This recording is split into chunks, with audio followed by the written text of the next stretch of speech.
What's up guys? Gian's here. So nandito tayo ngayon kay SMDC Cheerful Homes 2 located here in Mabalacat City, Pampanga. Malapit lang din siya sa Clark Airport. So tara, silipin natin yung loft type unit nila and also yung community. So watch this video.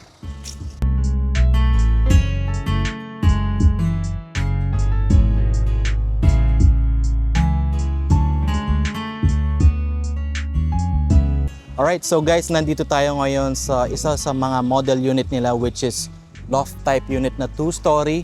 So as you can see, this is the facade. And then, ito naman yung carport nila. So yung magiging property line nyo, hanggang dito siya. Kung saan ako nakatayo. So kasya kahit isang vehicle, sedan or pickup, kasyang-kasya. So tara, tingnan natin sa loob. By the way guys, yung model unit na to, inner unit, and then meron siyang lot area na 54 square meters. And then yung floor area niya is 32 square meters. So ito yung ground floor plan niya and yung loft plan. So nakalagay na dyan. So tara, tingnan natin sa loob. Alright. So nandito na tayo ngayon sa loob ng model unit which is inner. Ang napapansin ko dito, yung pintuan nila, hindi siya like made of wood. Ano siya, steel. Ayan. So matibay. And this is gonna be your living area. So as you can see, pwede kayong maglagay siguro dito ng ganitong size na sofa. Ayan. And meron na rin siyang naka-install na socket doon for Windows type aircon. Alright guys, so this is gonna be your entertainment area. So sa mga ganitong design, maliit lang talaga yung TV na malalagay nyo dito.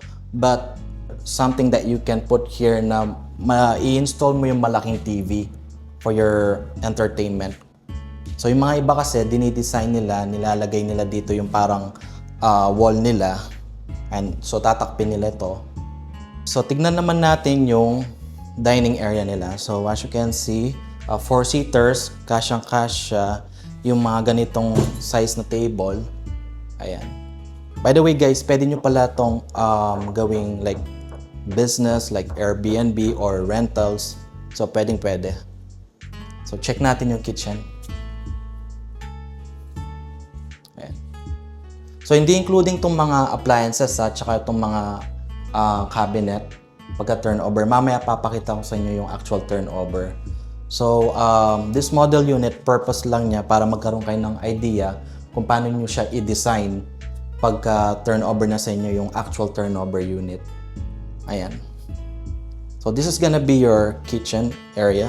So pakita ko naman sa inyo yung common toilet and bath nyo. Tara. Dun sa actual turnover, by the way, including na yung toilet and yung sink. Also yung shower. So hindi lang kasama dito yung mga, ayan, yung partition, yung glass na to. Ayan.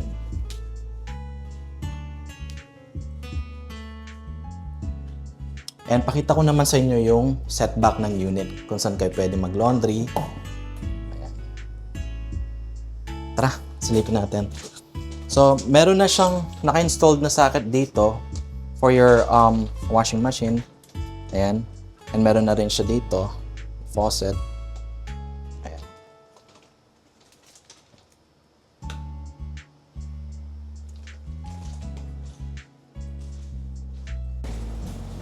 By the way guys, so bago tayo umakyat sa taas, pakita ko lang sa inyo, hindi wood pala to, no? So it made of steel. At ito naman yung flooring niya made of wood. So tara, silipin natin sa taas.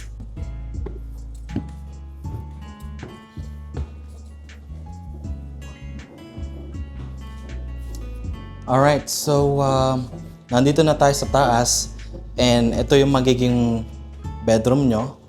So, 1 bedroom, kasya kahit queen size bed. Ayan, so ganito yung pagkakadesign niya. Pwede nyo itong gayahin actually. Pero it's up to you kung paano nyo siya i-design. Let's say pag nakakuha kayo ng unit dito. Ayan. So meron siyang dalawang window dito. By the way, hindi to sliding door, okay? Ayan. Ayan. And meron siyang window dito. Meron na rin siyang socket doon built-in for Windows type aircon. Ayan. And pwede kayong maglagay ng cabinet. Ayan. And of course, tignan nyo to guys. Tignan nyo kung paano nila dinesign.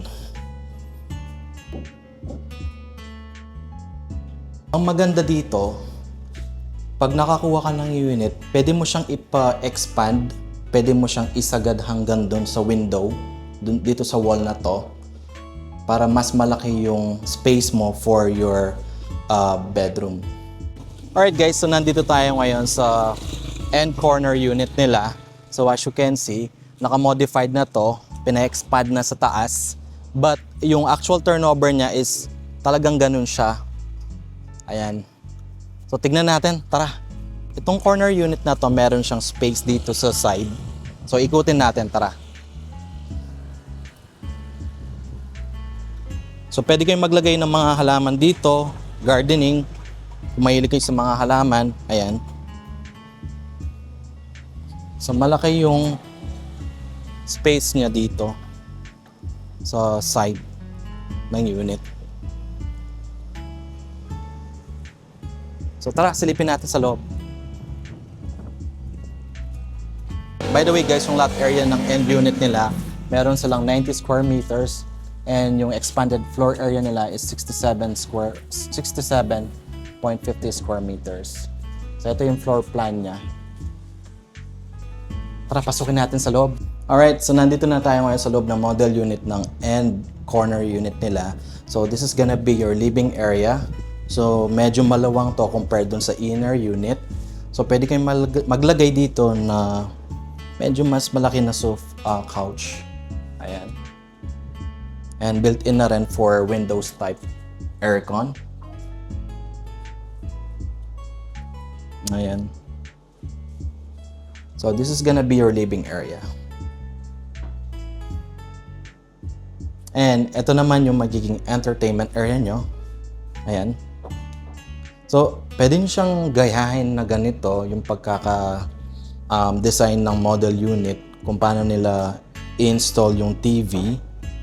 And pwede nyo rin naman i-modify, so it's up to you kung paano nyo siya i-design. Kung gusto nyo ng malaking TV, pwede nyo naman kayo maglagay ng parang wall dito and takpan ng konti ito. Ayan. So guys, 4-seaters and small tables, good for small family. Ayan. So itong mga ganitong dining table, kasyang-kasya. So, ito naman yung magiging kitchen nyo. Mas maluwang compared dun sa isang model unit. So by the way, expanded na to, guys. Ayan.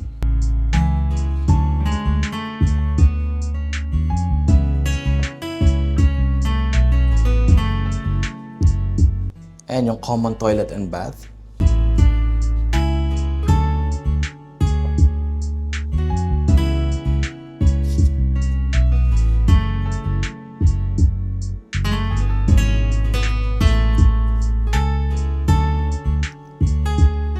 Tara, silipin natin sa taas.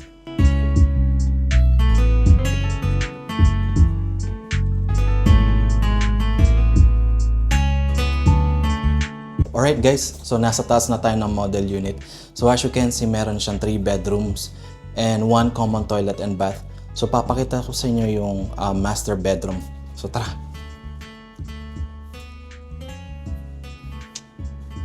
So this is gonna be your master bedroom.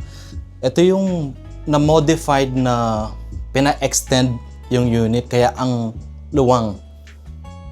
Napaka-spacious ng master bedroom. Ayan. So you can put queen size bed. Ayan. And built-in na rin for Windows type aircon. Ayan. And pwede kayong maglagay ng cabinet nyo dito. Meron siyang window dito. Ayan. Total of 3 windows pala, by the way. Meron siya dito and dito. Ayan.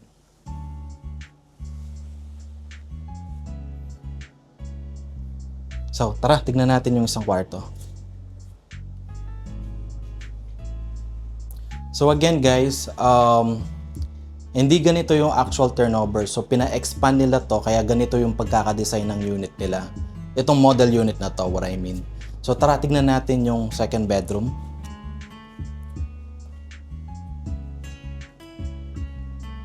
Actually, pwede nyo gawin office to kung nagtatrabaho kayo sa bahay. Or pwede nyo rin siyang, well, gawin bedroom, single bed. Ayan.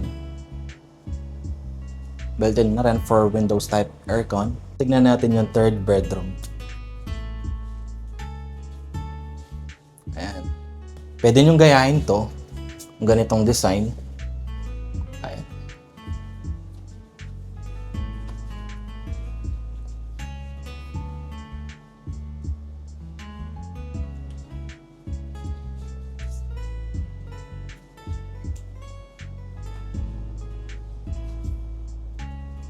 Alright guys, so papakita ko sa inyo yung community dito sa SMDC Cheerful Homes 2. So as you can see, napakalawak ng daan niya.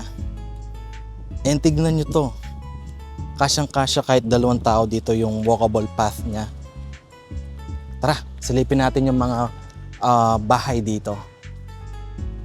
So meron tayong RFO and pre-selling units na available. Tignan natin kung paano nila gawin yung isang unit dito.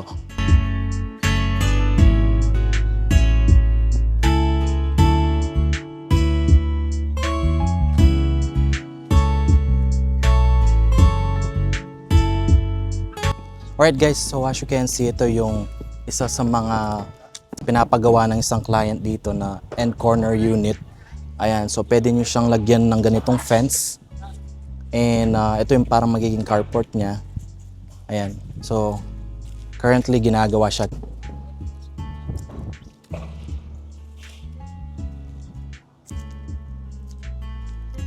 Nandito tayo ngayon sa amenities ni Cheerful Homes 2.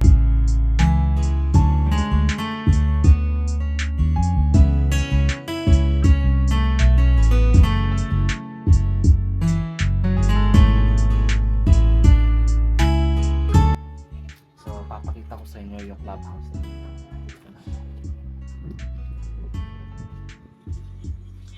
Wow. Pwede yung celebration or occasion, and pwede yung rent ko. Guys, papakita ko sa inyo yung pool nila ng lawak.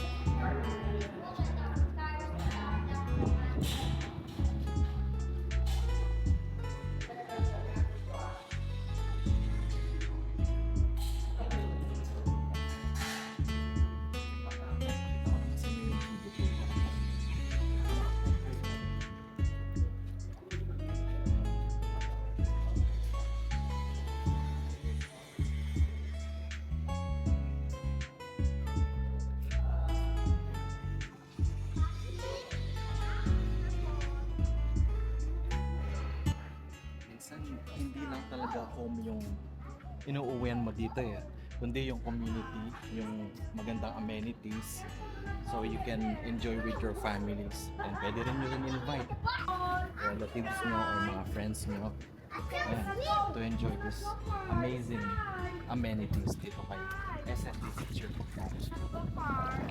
Playground.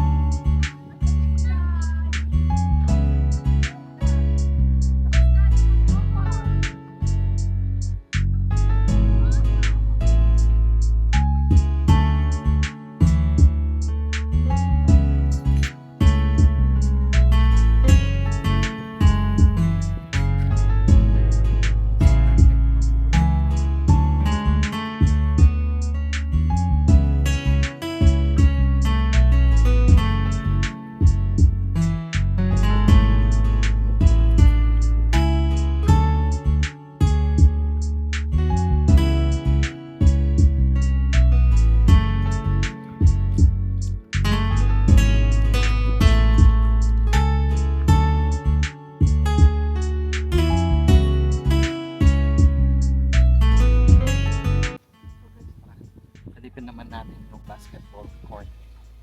Wow.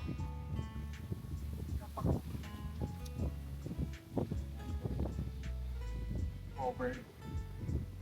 So, may umuulan. Tuloy ang game.